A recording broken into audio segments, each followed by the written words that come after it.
Hello नमस्कार मेरे प्यारे साथियों। क्या हाल चाल है। उम्मीद है कि आप बड़े ही अच्छे होंगे, मस्त होंगे, स्वस्थ होंगे और अपने पढ़ाई में व्यस्त होंगे। मेरे प्यारे सभी साथियों, आप सभी लोग के लिए मैं लेकर आ गया हूँ उत्सर्जन तंत्र, जिसमें आप सभी लोग को इस वीडियो में उत्सर्जन तंत्र को मैं पूर्ण रूप से समापन करने वाला हूँ एकदम बहुत ही अच्छे तरीके से। यदि आप लोग नहीं जानते हैं उत्सर्जन क्या होता है तो इस वीडियो के अंत तक बन जाइए और आप भी इसे बहुत ही अच्छे तरीके से जान जाएंगे, क्योंकि यहाँ पर कहीं ना कहीं बहुत ही अच्छे तरीके से हर चीज को एक्सप्लेन करेंगे पूरा, ऐसा कि मतलब आपके एग्जाम में अगर ये क्वेश्चंस पूछा तो आप आसानी से इसका जवाब दे सकते हैं।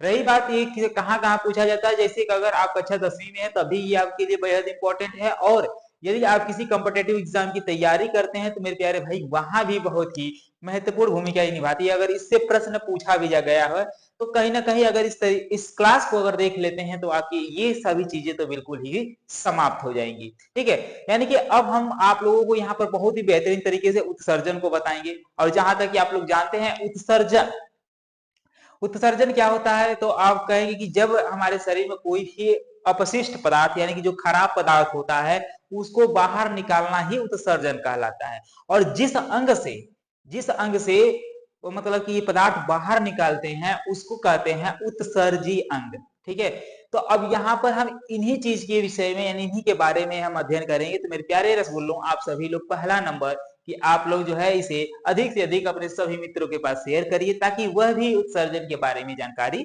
ले सके।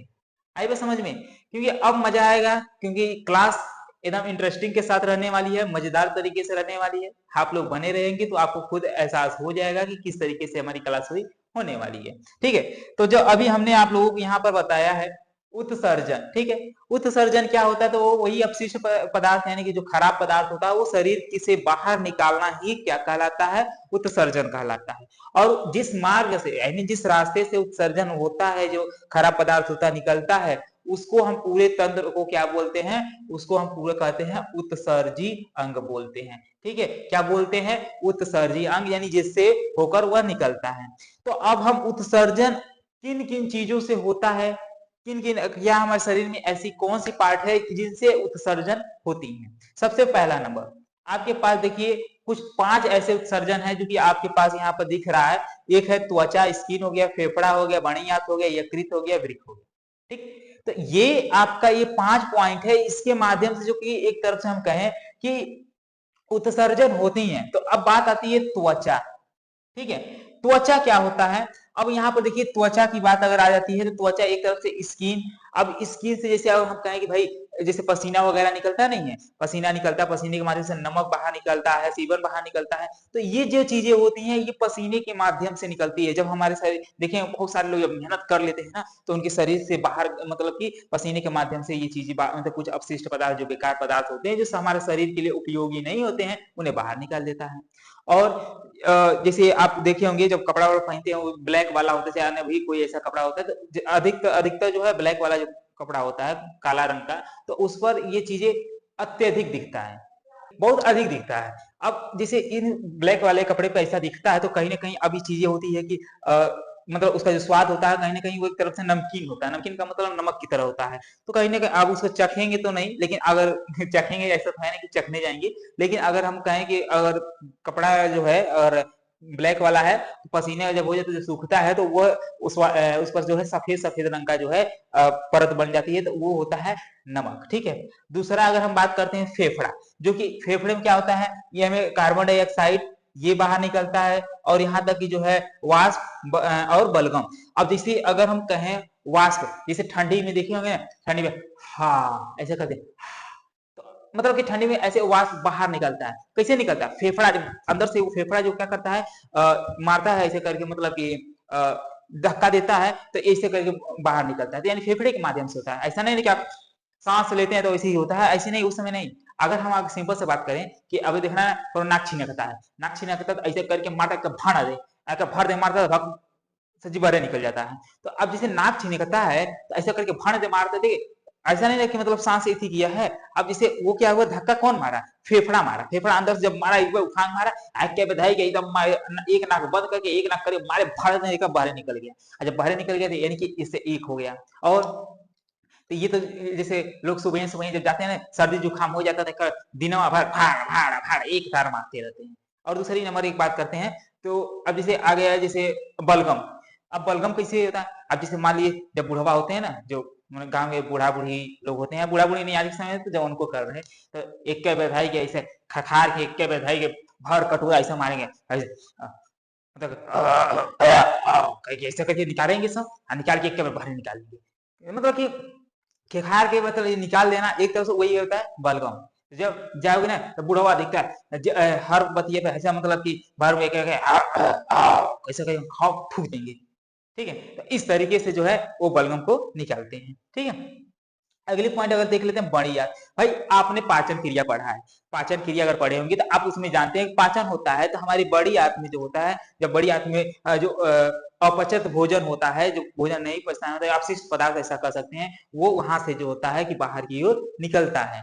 ठीक है, तो वहां पर क्या होता है, वहां अवशोषण भी होता है, भोजन का अवशोषण भी होता है, यानी जो भी हमारे शरीर के योग्य चीजें जो होती हैं, जो हमारे शरीर के लिए फायदेमंद होती हैं, उसको निकाल लिया जाता है, बाकी सबको बाहर करके, मतलब बाहर कर दिया था, वो होता है बड़ी आंत में। ये आप वो चीजें पढ़ेंगे तो वहां देखिए, देखिए अगर हम इसमें सभी चीजें देखा जाए तो इन सबको एक्सप्लेन नहीं करेंगे, हमारा मेन मुद्दा क्या है, उत्सर्जन कैसे होता है उसको एग्जाम्पल के तौर पे यहाँ पर समझने का प्रयास करेंगे। ठीक है, बाकी अगर आपको अलग से चाहिए तो मैं त्वचा के लिए, फेफड़ा के लिए, बड़ी आंत के लिए, ये सब के लिए अलग एक वीडियो ला सकता हूँ, लेकिन अभी कहते ना, जिस मकसद के लिए, चाहे जो हमारा मेन टॉपिक है, हम उसके विषय में पहले चर्चा करेंगे। अगर इस तरह के हम उसके अंदर जाते रहे, ऐसे करके जाते रहे, तो भाई ये क्लास कभी खत्म में नहीं होगा, कई क्लास लग जाएंगे। ठीक है, बहुत डीपली, यानी कि बहुत इसके अंदर डीपली में जाएंगे ना, तो भाई और भी बहुत चीजें को करना पड़ जाता है। अगला पॉइंट है चौथा नंबर, यकृत, लीवर। अब लीवर क्या होता है भाई? अमोनिया, ये देखिए अमोनिया को ना यूरिया में कन्वर्ट करता है, अमोनिया को यूरिया में बदलता है। तो अब देखिए एक चीज आप लोग को मैं बता दूं कि अमोनिया बहुत ही खतरनाक चीज होती है। अब ये खतरनाक पदार्थ होता है, ये क्या करता है, जैसे आप सोचिए कि अमोनिया से यूरिया में बदलने का काम ये कर दिया यकृत, लेकिन अगले 2 घंटे बाद फिर यूरिया से अमोनिया में वो परिवर्तित हो जाता है। ध्यान रहे, यकृत करता है यूरिया को, सॉरी, अमोनिया को यूरिया में बदलता है, और 2 घंटे बाद फिर यूरिया से अमोनिया में परिवर्तित हो जाता है। और जब ये प्रोसेस होता है, तो अब इस दौरान देखिए, अगर ये अमोनिया जो होता है बड़ी खतरनाक चीज होती है, अगर ये कहीं ना कहीं अगर आपके शरीर में रहा तो आपको नुकसान कर देगा, आपको मतलब कि आपके शरीर के अंदर के पार्ट को काट करके गिरा देगा। अब जैसे अभी देखे होंगे कि अमोनिया, यानी कि ये मतलब क्या, अमोनिया, एक मिनट थोड़ा सा हम इस चीज करते हैं, अमोनिया से यूरियम बदल रहा है, यूरियम बदलने के बाद वो क्या होता है, ब्रिक के, यानी कि इसके माध्यम से वो जो है ब्रिक के माध्यम से ये बाहर की ओर निकल जाता है, यानी उत्सर्जन हो जाता है, उसका बाहर निकल जाता है।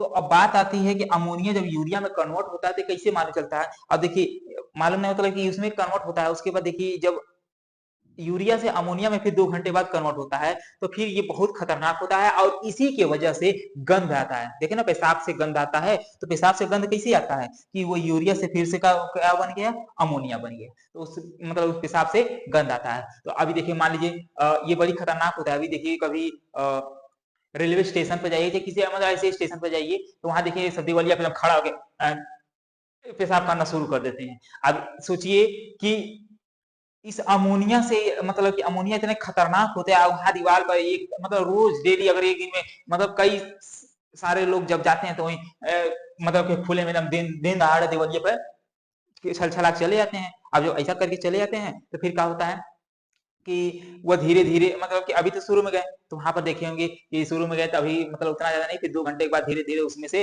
वो मतलब कि यूरिया से अमोनिया बन जाता है, और उसमें से एक मतलब गंध आने लगता है। इसीलिए वो एरिया एकदम गंध, यानी कि जहां पर ऐसा होता है ना दीवार के आसपास में एकदम गंध, एकदम बहुत बेकार महकने लगता है, गंध आने लगता है।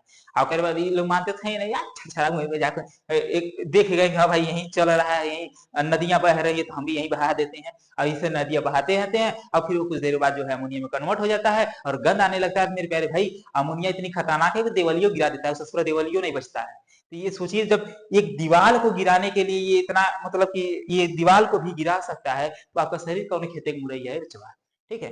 तो यानी कि ये अमोनिया इतनी खतरनाक होती है कि ये दीवार को भी गिरा देती है, अगर अधिक मात्रा में वहां हो जाता है धीरे धीरे ये उसे गिरा देता है। तो ये शरीर के अंदर जब आता है, देखिए शरीर में अगर ये अमोनिया बनना शुरू हो गया तो मेरे प्यारे भाई आपके शरीर को नुकसान कर देगा धीरे धीरे धीरे, अगर नहीं सही से इलाज कराओगे तो खत्म नहीं होता। किसी का पेशाब बंद हो जाता है, पता चला कि 2 घंटा के बाद फिर जो है कि अमोनिया बदलने लगा, बाद मतलब उसका ये पेट मतलब यहाँ दर्द होना उत्पन्न हो जाता है, और इसी की वजह से अगर समय से अगर इलाज न किया जाए, नहीं उसको बाहर निकाला जाए, तो उस व्यक्ति की मृत्यु भी तय हो सकती है, तय नहीं बल्कि मृत्यु हो जाएगी।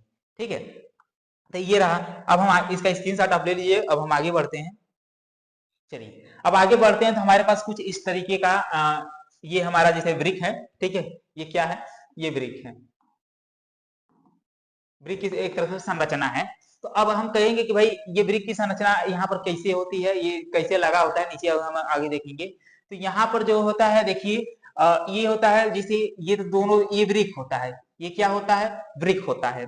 और ये वृक्क जो होता है कहीं ना कहीं, अब देखिए अब ये सबसे ऊपरी जो यहाँ से ऐसे हिस्सा बना हुआ रहता है ना मेरे प्यारे भाई, उसे हम कहते हैं अधिवृक्क कहते हैं। क्या कहते हैं? अधिवृक्क। और जो ये हमारा देखिए ये जो होता है, देखिए ये जो डंडे नुमा बना है ना, इसका थोड़ा हम नाम लिख देते हैं। जो ये होता है, ये हमारा जो होता है ये अग्र महाशिरा होता है। क्या होता है? अग्र महाशिरा, अग्र महाशिरा। और जो ये होता है यानी दूसरका वाला, इसको कहते हैं पश्च महाशिरा। पश्च महाशिरा क्या होता है? पश्च महाशिरा। पश्च महा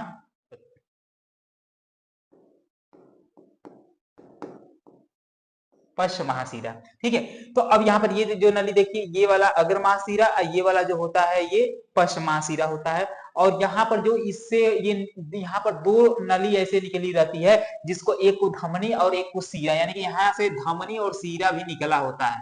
क्या निकला रहता है? धमनी और इसी में दूसरा वाला जो होता है वो क्या होता है? सीरा होता है। धमनी और सीरा भी इस वृक्क में गई हुई रहती है। ठीक है, और आप जानते हैं धमनी और सीरा में क्या होता है? धमनी और सीरा में जैसे शुद्ध अशुद्ध रक्त बहते हैं, तो यहाँ पर ये दोनों सिराएं भी इसमें रहती हैं, यानी धमनी भी रहता है, सीरा भी रहता है। अब यहाँ पर जो ये देखिए कि जब इसमें से अब कहें कि ये जो हमारा वृक्क है, वृक्क से अब यहाँ पर जो इसमें एक नली बनी हुई रहती है जिसको हम मूत्रवाहिनी कहते हैं। जब हमारा एक तरफ से कहें कि अब यहाँ पर मतलब कि यकृत जो होता है यूरिया में कन्वर्ट कर देता है, आई मीन यूरिया में परिवर्तित हो जाता है, तो अब वो जो है ये मूत्रवाहिनी के माध्यम से मूत्राशय में प्रवेश कर ले जाता है। अब मूत्राशय में पहले तो एकत्रित होता है, अब उसके बाद ढेर पे हो जाता है, तो एक के बाद जाकर कहीं छलछला चले जाते हैं सब। तो यहाँ पर होता है, अब वो निकलता किसके माध्यम से? वो है मूत्र मार्ग के माध्यम से। ठीक है, तो ये यहाँ पर आपका हो गया, ये वृक्क हो गया, यानी कि वृक्क की एक तरफ से संरचना हो गई। अब यहाँ पर जैसे इसकी वृक्क जो ये वाला हिस्सा है, इसकी आंतरिक संरचना जो होता है ये आंतरिक संरचना हो गया। ठीक है, आंतरिक संरचना में जो होता है यहाँ पर आपको देखिए, आंतरिक संरचना में जो सबसे बाहरी भाग होता है इसको कहते हैं हम कॉर्टेक्स। जो सबसे बाहरी भाग होता है कॉर्टेक्स, जो सबसे मतलब उसके मध्य भाग होता है उसको हम कहते हैं मेडुला। मध्य भाग को क्या कहते हैं? मेडुला। यानी कि ये जो भाग होता है इसको हम क्या बोलते हैं? मेडुला बोलते हैं। और जो जहां से कहते हैं ना, ये मार्ग जहां से ये चीजें निकली हुई रहती हैं, जो कहते हैं ना अग्रभाग कहते हैं एक तरफ से, अगर इसका अग्रभाग कहेंगे तो वो उसे कहते हैं रेनल हेलियम। क्या कहते हैं? रेनल हेलम। तो यहाँ पर रेनल हेलम सबसे, ये आपके एग्जाम में देखिए, हम बोले ना एसएससी के लेवल तक का एग्जाम में पूछा जाता है। जो वृक्क होता है उसके अगर में, अगर जैसे ऐसा कहें कि रेनल हेलम में सबसे अधिक क्या उत्पन्न होता है, तो हम सबसे अधिक कहेंगे मेरे प्यारे भाई यहीं पर होता है अमोनिया। क्या होता है? सबसे ज्यादा मात्रा में यहाँ अमोनिया होता है। ठीक है, क्या होता है? अमोनिया। ठीक है, सबसे अधिक यहाँ अमोनिया पाया जाता है। कहाँ पाया जाता है? वृक्क के अग्रसिरे में। ठीक है, वृक्क के अग्रसिरे में क्या पाया जाता है? अत्यधिक मात्रा में अमोनिया पाया जाता है। अब हम बात कर लेते हैं जो वृक्क होता है ये कितना होता है। तो हम वृक्क की बात कर लेते हैं। तो वृक्क जो होता है ये एक जोड़ी होता है। क्या होता है? एक जोड़ी। अभी हम आगे इसको देख लेंगे। एक जोड़ी होता है और इसका जो वेट होता है, यानी कि एक का जो भार होता है वो होता है 140 ग्राम। कितना होता है? 140 ग्राम। ठीक है, चलिए अब हम बात कर लेते हैं। हमारे पास जैसे किडनी, किडनी मान लीजिए इंग्लिश भाषा है, हिंदी में इसको हम कहते हैं वृक्क और उर्दू में इसको कहते हैं गुर्दा। ठीक है, अब हमारे पास जैसे आ गई अगली पॉइंट, मुख्य उत्सर्जी अंग। तो मुख्य उत्सर्जी अंग के यहाँ पर जैसे ये एक तरफ से कहते हैं ना कि वृक्क जो होता है मुख्य यानी कि एकदम प्रमुख उत्सर्जन का अंग होता है, जहां से बहुत मतलब ये जो बेकार पदार्थ होता है वो बाहर निकलता है। दूसरा आप देख पा रहे हैं रक्त को छानना, ध्यान रहे रक्त को छानना इसका काम है। लेकिन कुछ लोग कहेंगे कि रक्त छानना तो फेफड़े का काम होता है। तो मेरे प्यारे भाई, रक्त को छानना और रक्त को शुद्धि करना दोनों अलग होती है। रक्त को छानता कौन है? किडनी। और शुद्धिकरण कौन करता है? वो करता है हमारा फेफड़ा। कौन करता है? फेफड़ा। ये बात ध्यान रहे ऐसे रक्त को छानने का अंग ये होता है और शुद्धिकरण का अंग ये होता है, यानी फेफड़ा होता है। ये अगर एग्जाम में पूछे तो ये इस पर विशेष ध्यान। बहुत सारे बच्चे क्या कहते हैं ना ससुरा, जो पूछा जाता है रक्त को कौन छानता है, तुरंत कहेंगे हाँ भाई वाह, रक्त को तो फेफड़ा छानता है, मारते हैं टिक फेफड़ा मार के चले जाते हैं। अरे ससुरा ऐसे मारेगा तो गलती हो जाएगा। वहां पर तुम्हें अगर छानना की बात आए तो किडनी मारना है, अगर शुद्धिकरण की बात आती है, नाम शुद्धिकरण रहेगा तो फेफड़ा पर क्लिक करिएगा, ये ध्यान दें। अगला है पेशाब निर्माण, यानी कि इसमें क्या होता है? पेशाब का निर्माण होता है, और जो कि ये अम्ल और छाल का पीएच को नियंत्रित करता है, यानी कि ये पीएच को नियंत्रित करने में भी अहम भूमिका निभाता है, और यहाँ पर जहर को निष्क्रिय करता है। अब चलिए, जहर को निष्क्रिय, कुछ लोग कहेंगे जहर खाने पर मतलब कोई व्यक्ति जहर खा लेता है तो कहते हैं कि अरे तो उसका किडनियां खराब हो गया। अरे मेरे प्यारे भाई, वो तो जहर को नियंत्रित कर रहा है, तो खराब कौन होगा? नियंत्रित कर, मतलब निष्क्रिय करना। वो अगर जैसे ना छोटा मोटा कोई व्यक्ति अगर हल्का फुल्का जहर भी खा लेता है, जैसे वो तो नॉर्मली कहीं ना कहीं से ऐसा हो जाता है, तो उस जहर को ये काट देता है। लेकिन अगर हम बात कर लेते हैं कि अरे मतलब कि जहर खाने पर किसी व्यक्ति की मृत्यु, मतलब कि अटैक किस पर होता है, कौन जल्दी खराब होता है, जिसकी वजह से ये हो जाता है, तो वो होता है मेरे प्यारे भाई यकृत पर होता है, लीवर पर होता है। भाई सबसे पहले तो जो जहर जो भी चीज है वो पहले लीवर में ही जाएगा, और जब लीवर में जाएगा तो पहला अटैक किस पर करेगा? लीवर पर। अरे भाई, इसके पास यकृत किडनी के पास आते आते तो आइबो करेगा तो मारी खत्म कर देगा, ये पहलवान है उससे, आइबो करेगा तो मारी खत्म कर देगा, तो नुकसान किसका होगा? लीवर का। और जब ये लीवर खराब होता है तो घर पर खत्म। दारू पीते हैं तो भी क्या है, दारू एक तरफ से जहर का काम करता है। दारू पीते हैं क्या कहते हैं? किडनी खराब है। अरे भाई किडनी नहीं, लीवर खराब होता है, ये ध्यान रहे। ठीक है, अगली चीज है, अभी हम आप लोग को बताए हैं संख्या कितनी होती है? 2 होती है। अगर हम कहें इसमें जो है एक जोड़ी, अगर जोड़ी में पूछेगा तो कहेंगे एक जोड़ी, ध्यान रहे। संख्या पूछेगा तो आप बताएंगे 2 होती हैं, और जोड़ी पूछेगा तो एक जोड़ी। और इसमें जो कि एक किडनी का जो वेट होता है वो कितना होता है? 140 ग्राम होता है। ये किडनी का जो वेट, यानी कि ये जो किडनी यहाँ पर दिख रहा है, इसका वेट जो होता है वो 140 ग्राम होता है, ये ध्यान रहे। और इसकी जो झिल्ली होती है, यानी ये जो था पेरिटोनियम झिल्ली से ये बना हुआ रहता है, तो इसका जो है ये आपसे पूछता है कि वृक्क जो होता है यानी किडनी जो होता है वो किससे बना होता है, तो हम कहेंगे भाई क्या कहेंगे? पेरिटोनियम कहेंगे। क्या कहेंगे? पेरिटोनियम कहेंगे। बाहरी भाग, अभी हमने आपको यहाँ बताया, बाहरी भाग होता है कॉर्टेक्स, अंदर की भाग होता है मेडुला, और जो इसका प्रवेश द्वार कहते हैं, हाँ एक चीज है, प्रवेश द्वार या मतलब कि अग्र द्वार जो कह सकते हैं, तो जो अग्र द्वार होता है उसको कहते हैं रेलम, रेनल, मतलब रेनल हिलियम। तो अब अग्र द्वार यानी कि यही कहा है कि प्रवेश द्वार, यानी कि जो प्रवेश द्वार होता है उसको रेनल हिलियम कहते हैं। इसमें अमोनिया अधिक मात्रा में पाया जाता है। कहाँ पाया जाता है? रेनल हिलियम में। यानी कि किडनी के जो प्रवेश द्वार होता है, प्रवेश द्वार में क्या पाया जाता है मेरे प्यारे भाई? अमोनिया अत्यधिक मात्रा में पाया जाता है, ये अपने दिमाग में बैठा लीजिएगा। और इसकी इकाई की क्या होता है? इकाई की मतलब है, अभी देखिए मान लीजिए यहाँ दीवार है, यहाँ दीवार है, अब ये दीवार कहीं ना कहीं इसकी इकाई क्या होगी? तो भाई दीवार बना यानी ईंटों से बना है ना, तो इसकी इकाई क्या होगी? ईंट हो गई। अब वो क्या कहते हैं, लड्डू खाए ना बुनिया वाला, तो लड्डू खाए तो लड्डू तो बड़ा हो गया, अब उसका इकाई क्या है? तो लड्डू में जो छोटे छोटे बुनियावा होता है ना भाई, तो बुनियावा क्या हो गया? उसका इकाई हो गया। उसी तरह इसका जो इकाई होता है वो होता है नेफ्रॉन। क्या होता है? नेफ्रॉन होता है। अभी नेफ्रॉन आगे हम बताएंगे। इसमें सबसे अहम भूमिका हम सिर्फ वृक्क को देंगे, वृक्क के बारे में अध्ययन कर रहे हैं, ठीक है। तो यहाँ पर नेफ्रॉन, अब नेफ्रॉन अगर हम कहेंगे कि नेफ्रॉन, अब यहाँ पर संख्या कितनी होती है? तो सब बहुत ज्यादा होता है, जिसका कहेंगे लगभग ये 8 लाख नेफ्रॉन होता है वृक्क में। कितना होता है? 8 लाख नेफ्रॉन। ये अपने दिमाग में बैठा दीजिएगा। बोलिए यहाँ तक समझ में आया? तो यहाँ तक आपको समझ में, तो एक बार स्क्रीनशॉट आप ले लीजिए। ठीक है, चलिए और हम आगे को बढ़ते हैं। ये देखिए थोड़ा सा हम एक नेफ्रॉन का स्ट्रक्चर बनाए हैं, थोड़ा सा यहाँ पर अभी कुछ चीजों को लिखना बाकी है, तो मैं अभी एक एक करके बताऊंगा, तो उसको लिखते हुए चलूंगा, ठीक है। जैसे हमारे पास ये नेफ्रॉन क्या है, तो यहाँ पर होता है एक ग्लोमेरुलस। यहाँ पर ग्लोमेरुलस क्या होता है, ये जो अगर हम इसकी अग्रभाग कहें, यहाँ पर कुछ ऐसे संरचना बना देते हैं, कुछ ऐसे रहता है। आप किताब में से बनाएंगे तो ये और अच्छे से देख लेंगे, लेकिन ऐसा ही संरचना होता है। और इसका नाम हम क्या देते हैं, इसका नाम हम क्या देते हैं मेरे भाई, इसका नाम हम देते हैं, इसका नाम हम देते हैं, क्या देते हैं, ग्लोमेरुलस।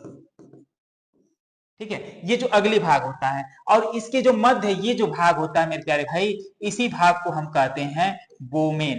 क्या कहते हैं, बोमेन कैप्सूल कहते हैं, बोमेन कैप्सूल कहते हैं। क्या कहते हैं, बोमेन कैप्सूल। और जो ये भाग होता है इसी को हम कहते हैं नेफ्रॉन।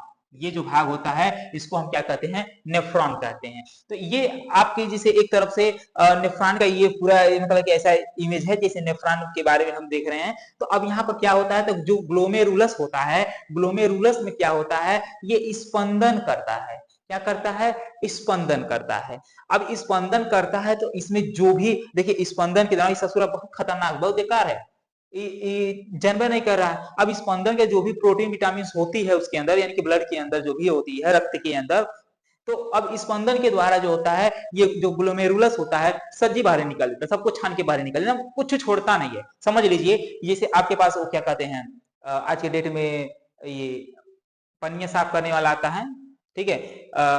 तो अब यहाँ पर ये क्या करता है, अब जैसे आरओ वाला मशीन, तो आरओ मशीन करता है क्या है, सब्जी सब कुछ भी और जो हमारे लिए फायदेमंद है ना वो निकाल देगा। समझ लीजिए वो है जो हमारे लिए सबसे फायदा कर रहा है भाई, उसको एकदम निकाल के खत्म कर दे रहा है। भाई फायदे वाली चीज को हटा दिया, और जब फायदे वाली चीज को जब ये हटा दे रहा है तो वो फिर चीजें होगी नहीं। तो वैसे में भी बकलोलवा करता है, ये क्या करता है कि सब विटामिन प्रोटीन एक बार सजनी निकाल देता है, और निकालने के बाद तब हमारा बीच वाला आता है, कहता है भाई इसका सूरत कौन है जो सजने की निकाल दे रहा है, ये हमारे लिए उपयोग है। जो ब्रोमीन कैप्सूल होता है ये आवश्यक पदार्थ को पुनः ले लेता है, अवशोषित कर लेता है, निकाल के फिर शरीर को भेज देता है। ठीक है, तो ये काम इसका होता है कि जो भी आवश्यक पदार्थ होता है पुनः उसको क्या करता है, अवशोषण कर लेता है। आई बात समझ में। अब उसके बाद देखिए ये चीजें यहाँ पर हो जाती है, ये यूरिया को भी अलग करता है। कौन करता है, ब्रोमीन यूरिया को अलग करता है। यूरिया हमारे शरीर के लिए नहीं चाहिए भाई, तो यूरिया को भी कहीं ना कहीं इसको अलग कर देता है, इसको बाहर निकाल देता है। ठीक है, अब वहां पर क्या होता है कि रक्त से कणों को छानना और शुद्ध रक्त को वापस मतलब कि शुद्ध रक्त को वापस करना, ये सब हमारा ग्लोमेरुलस के अकॉर्डिंग होता है, वही करता है। ये शुद्ध रक्त को छानता है, तो ये बकलूला फिर वो क्या कर देता है, जितना उमेर रहता है रक्त में, जितना चीजें पाई जाती है, जितना हमारे शरीर के उपयोगी होता है, ससुरा सबको छान देता है। लेकिन फिर ब्रोमीन करता है कि भाई मैं उसे पुनः लाऊंगा, यानी कि ये बिगाड़ता है, बनाता है। ठीक है, तो अब यहाँ पर ये करने के बाद अब जैसे यूरिया जब निकल जाता है, यूरिया अलग हो जाता है, तो यूरिया जो होता है वो नेफ्रॉन के माध्यम से, यानी कि ये नेफ्रॉन जो ये होता है, नेफ्रॉन ये जो होता है इसके माध्यम से वो बाहर यानी कि पेशाब के रूप में होकर पेशाब का निर्माण यही करता है। ठीक है, पेशाब का निर्माण यही करता है, और करे बाद यहाँ से ये मतलब कि भेज देता है किडनी के पास, और वो पूरा उसको जो है निकाल देता है। ठीक है, तो आई होप यहाँ तक आप समझ गए होंगे। अब आगे को बढ़ते हैं। चलिए, अब सबसे अहम भूमिका जो आपके एग्जाम में पूछे जाते हैं, बहुत ही इंपॉर्टेंट ये टॉपिक है एक तरफ से, इस चीज को आप ध्यान दीजिए यदि आप कॉम्पिटिटिव एग्जाम में भी तैयारी कर रहे होंगे तब। ठीक है, पेशाब। अब जो पेशाब होता है, यूरिया जो होती है एक तरफ से निकलता है, तो अब कैसे निकलता है, तो हम कहेंगे भाई यूरिया में क्या होता है, एक चीज देखिए, जल की जो मात्रा होती है वो 95% होती है, और उसमें यूरिया कितना होता है, तो यूरिया उसमें जो होता है वो होता है 2%। यूरिया बाकी सब में अन्य चीजें पाई जाती हैं, अन्य पदार्थें रहती हैं बाकी 3% में। ठीक है, और इसमें जो होता है पीएच, जो पावर ऑफ हाइड्रोजन होता है, यानी पीएच जो होता है वो कितना होता है, 4.8 होता है। तो मेरे प्यारे भाई आप लोग को एक चीज बताया गया, जब अम्ल क्षार लवण पढ़ाया गया चैप्टर पढ़े होंगे तो पीएच यानी कि ये क्या होता है कि अगर 7 से अधिक होता है तो क्षारीय, 7 से कम होता है तो अम्लीय, और 7 यानी बराबर होता है तो उदासीन होता है। तो भाई ये कम है, तो कम है तो यानी कि ये क्या हो गया, इसका स्वभाव क्या होगा, अम्लीय होगा। ठीक है, इसका स्वभाव कैसा होगा, अम्लीय होगा। और इसमें पीला रंग होने का रीजन क्या है कि यूरोक्रोम के कारण इसका रंग कैसा होता है, पीला होता है। अब आपको बताएगा कि अगर हम कहें कि पेशाब का रंग पीला क्यों होता है, तो वो आप बताएंगे किसके, यूरोक्रोम के कारण। किसके कारण, यूरोक्रोम के कारण। अगला आपके पास है गंध। अब गंध कैसे आता है, हमने अभी भी बताया, गंध अमोनिया के कारण आता है। जब अमोनिया यूरिया में कन्वर्ट होता है, तो यूरिया से फिर अमोनिया में कन्वर्ट होता है, तो वह धीरे धीरे गंध करने लगता है, उसमें से बदबू आने लगता है, तो वो कारण होता है अमोनिया। ठीक है, यानी कि अमोनिया की उपस्थिति से जो है पेशाब का जो गंध होता, मतलब पेशाब में गंध आने लगता है। ठीक है, अब आती है किडनी की बीमारी। अब किडनी की बीमारी कैसा होता है, तो एक होता है स्टोन, जो कि कैल्शियम ऑक्जेलेट का होता है। स्टोन किससे बना होता है, तो कैल्शियम ऑक्जेलेट का। ये पूछ देता है कि स्टोन यानी जो पत्थरी होती है वो किसका बना होता है, तो कहेंगे आप कैल्शियम ऑक्जेलेट के कारण। ठीक है, तो कैल्शियम ऑक्जेलेटर के ऑक्जेलेट से बना होता है, इस तरीके से आप कह सकते हैं। इसका नाम ध्यान से याद कर लीजिएगा। ये होता है यूरेनिया। तो यूरेनिया क्या होता है, एक तरफ से कहते हैं कि इसमें अमोनिया की मात्रा अधिक होता है। ठीक है, तो ये एक प्रकार की बीमारी होती है, यूरेनिया एक प्रकार की बीमारी है जिसमें अमोनिया की मात्रा अधिक होती है। हम बोले थे ना कि हमारे शरीर में अमोनिया अगर बढ़ जाती है ना, तो अमोनिया बढ़ेगी तो यूरेनिया का बीमारी जो होता है ये आपको पकड़ लेगा। जब ये पकड़ लेगा तो धीरे धीरे आपको आपके शरीर से, मतलब कहते हैं ना कि ये अंदर अंदर धीरे धीरे एक बहुत बड़ी बीमारी को बना लेगा, और अंततः इससे इंसान की मृत्यु हो जाती है। अगला होता है गॉट, यानी जिसको हम गठिया कहते हैं, गठिया रोग। तो ये यहाँ पर यूरिक एसिड की मात्रा बढ़ जाता है। अब गठिया रोग, जैसे मान लीजिए बुढ़वे नहीं होते हैं, तो बुढ़वे जब उनके शरीर में देखिए होंगे, जब वो बैठते कहते अरे माई रे बैठे और चरचरा के ऐसे बैठते हैं, तो ऐसे करके जब बैठते हैं तो जैसे मतलब उनके जो जोड़े होती हैं, जो ये जोड़े होती हैं वो मतलब चटक पटक करने लगता है, तो वो उसे कहते हैं गठिया रोग। ठीक है, तो नहीं होता है बुढ़वे जब बैठते हैं, तो जब कैसे ऐसी करेंगे तो ऐसे बैठेंगे लाठी लेके, अरे माई रे माई बैठे कैसे बैठा रे बुढ़वा बैठा, बुढ़वा बैठा। तो अधिकतर ये बूढ़े बूढ़े लोग को अत्यधिक मात्रा में होता है। ठीक है, गठिया रोग। किडनी खराब। अब किडनी खराब तो ट्रांसप्लांट होता है। अब यहाँ पर ये क्या होता है कि अगर मान लीजिए किडनी का खराब हो जाता है, तो यहाँ पर होता है कि अगर एक किडनी खराब होता है तो नॉर्मली बहुत अच्छे से एकदम बिंदास हो जाए, कोई इफेक्ट पड़ने वाला नहीं है। लेकिन अगर ससुरत दोनों किडनी खराब होगा तो मर भी जाएंगे। हाँ, अगर मान लीजिए दोनों किडनी खराब हो गया, अगर आपके जैसे भाई बहन, माई दादा, ऐसे करके बेटी बेटा जो होते हैं, तो जो अपने रिलेशन के होते हैं, जो आपके चहीते होते हैं, आपके जानने वाले होते हैं, वो अगर अपना एक किडनी निकाल के आपको देते हैं, तो कहीं ना कहीं आपकी अवधि बढ़ जाएगी, नहीं देंगे तो मर भी ला जाओगे। ठीक है, तो ये होता है। लेकिन अब पॉइंट आती है कि अगर मान लीजिए ऐसा कोई परिवार के कोई सदस्य नहीं किया, तो आप किसी मृत शरीर से, जो मरा हुआ शरीर आता है यानी कि मर गया हो, तो उसका अगर किडनी लेना होता है तो वो कैसे ले सकते हैं, तो वो 48 घंटे का, यानी कि अगर किसी व्यक्ति की मृत्यु होने में हुआ है और 48 घंटा अभी नहीं हुआ है, तो उसकी किडनी आप लगवा सकते हैं। लेकिन अगर उसकी 48 घंटे हो गए हों, तब वो किडनी खराब हो जाती है और वो लगाने योग्य नहीं रहता है, तो उस समय उस किडनी को बिल्कुल ही नहीं लगाना चाहिए। आई बात समझ में। चलिए, अब आती है मुख्य उत्सर्जी पदार्थ। अब मुख्य उत्सर्जी पदार्थ क्या होता है, जैसे पादप में, पादप यानी जो पेड़ पौधे होते हैं, पादप हिंदी होता है, पेड़ पौधे उर्दू भाषा में बोला जाता है। ठीक है, अब यहाँ पर जैसे पादप अपना उत्सर्जन, लाशा देखेंगे ना, लाशा चिपचिपा ऐसे रहता है, तो उस लाशे के माध्यम से, लाशा होता है, बूंद होता है उसका, तो वो उससे अपना उत्सर्जन कर लेते हैं। अब आता है यूरियोटैलिक। टैलिक का मतलब होता है एक तरफ से त्यागना। टैलिक का मतलब क्या होता है, त्यागना। यानी यूरियो मतलब यूरिया। अब जब यूरिया का त्याग करता है, यूरिया को निकालता है, बाहर करता है, तो उसको हम कहते हैं यूरियोटैलिक। अब यूरिया यानी कि इसमें यूरिक उत्सर्जन होता है, जो इसे एक तरफ से स्तनधारी।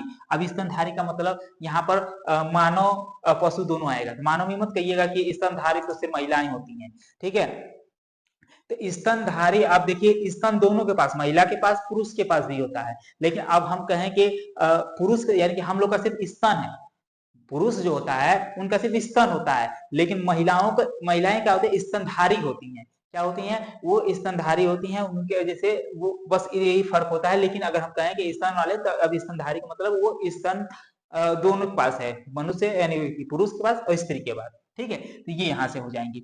यूरिकोटैलिक, यूरिको मतलब जो यूरिक एसिड का त्याग करना, टैलिक मतलब त्यागना। तो यूरिक एसिड जो त्यागता है, तो उसके लिए जैसे यूरिक एसिड कौन त्यागता है, पक्षियां होता है, सरीसृप होता है, यानी कि जो रेंगने वाला, सरीसृप का मतलब रेंगने वाले जीव। क्या होता है, रेंगने वाले जीव होते हैं। अब आता है अमोनोटैलिक। अमोनोटैलिक मतलब टैलिक मतलब त्यागना, अमोनो मतलब अमोनिया, जो अमोनिया को त्यागते हैं, ठीक है, क्या जो अमोनिया को त्यागते हैं यानी अमोनिया उत्सर्जन करते हैं। जैसे अब अमोनिया उत्सर्जन कौन करता है, तो मछली और कीट, जो कीट होते हैं या मछली होते हैं तो अमोनिया उत्सर्जन करते हैं, ठीक। अब आता है ग्वानोटैलिक। तो ग्वानोटैलिक यानी ग्वानो का मतलब होता है ग्वानिन और टैलिक मतलब त्यागना, यानी कि जो ग्वानिन त्याग करते हैं तो वो कौन करता है, तो मेरे प्यारे भाई वो सिर्फ और सिर्फ मकड़ी करता है। तो ये आप लोग ध्यान से देखिएगा, ये आपके एग्जाम में पूछे जाने वाली है। अगर हम कहें कि एक तरफ से जो एमसीक्यू क्वेश्चंस होते हैं अधिकतर उसमें पूछे जाने वाले ये प्रश्न है, तैयार कर लीजिएगा, ठीक है।